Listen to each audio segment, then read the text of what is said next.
शिव पुराण में देवों के देव महादेव के स्वरूप, उनके रहस्य, महिमा और शिव उपासना का विस्तार से वर्णन किया है। अनादि सिद्ध परमेश्वर महादेव शिव एक ऐसे देव हैं जिनका उल्लेख शिव पुराण में एक महायोगी, गृहस्थ, तपस्वी, अघोरी, नर्तक और कई अन्य अलग अलग रूपों में किया जाता है।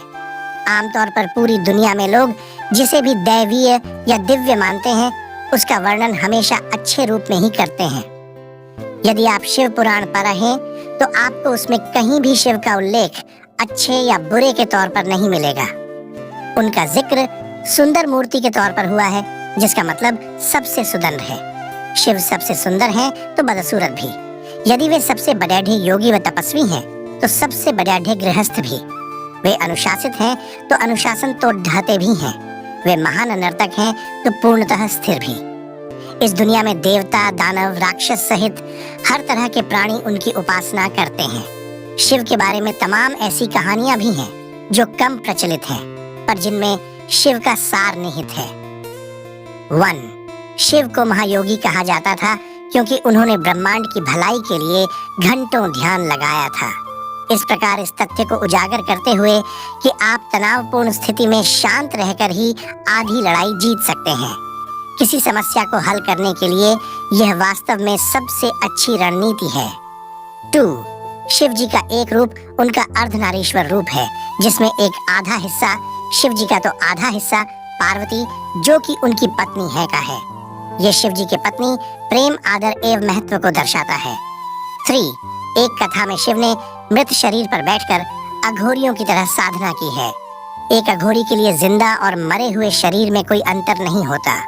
वह एक सजी संवरी देह और व्यक्ति को उसी भाव से देखता है जैसे एक मृत शरीर को। इसकी सीधी सी वजह है कि वह पूरी तरह से मानसिक विचारों के जाल में नहीं फंसना चाहता। गौर का मतलब है भयंकर। इस प्रकार अघोरी का मतलब है जो भयंकरता से परे हो। शिव भयंकरता से परे हैं। भयंकरता उन्हें छू भी नहीं सकती। 4. शिव ने किसी भी सीमा तक जाकर हर वह काम किया जिसके बारे में कोई इंसान कभी सोच भी नहीं सकता। यदि किसी एक व्यक्ति में इस सृष्टि की सारी विशेषताओं का जटिल मिश्रण मिलता है तो वह शिव ही है। यदि आप शिव को स्वीकार कर लेते हैं तो आप जीवन से परे जा सकते हैं। फिर आपको कोई समस्या नहीं रहेगी। 5. उनमें कोई भी चीज घृणा पैदा नहीं कर सकती। वह हर चीज को, हर व्यक्ति को अपनाते हैं। ऐसा वह किसी सहानुभूति, करुणा या भावनाओं के चलते नहीं करते। वे सहज रूप से ऐसा करते हैं क्योंकि वह जीवन की तरह है। जीवन सहज ही हर किसी को गले लगाता व अपनाता है। इंसान के जीवन का सबसे बेडीडीढ़ा संघर्ष यह चुनने की कोशिश है कि क्या सुंदर है और क्या भद्दा, क्या अच्छा है और क्या बुरा। 6. समस्या सिर्फ आपके साथ है कि आप किसे अपनाएं, किसे छोड़ डिरेच दें। आपकी यह समस्या मानसिक है, न कि जीवन से जुड़ी समस्या।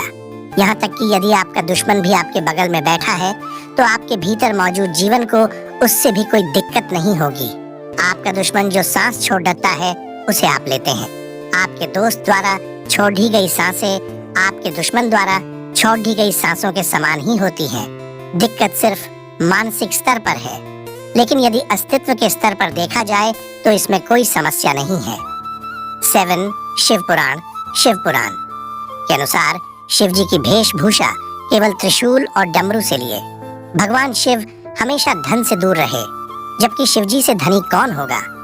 यदि आप धन और भौतिकवादी चीजों से नहीं जुड़े हैं तो आप जीवन में कुछ नहीं कर रहे हैं, क्योंकि भौतिकवादी आनंद अस्थायी है। आपको घटनाओं और अनुभवों में अपनी खुशी खोजने की जरूरत है, न कि चीजों में। 8.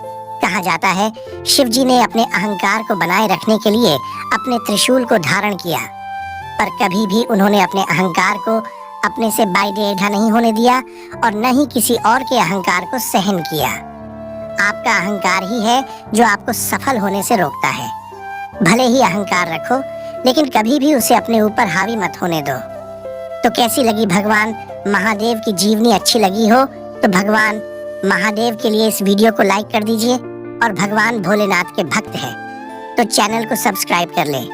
मन में आए तो कमेंट बॉक्स में हर हर भोलेनाथ शिव शंभू लिख दे।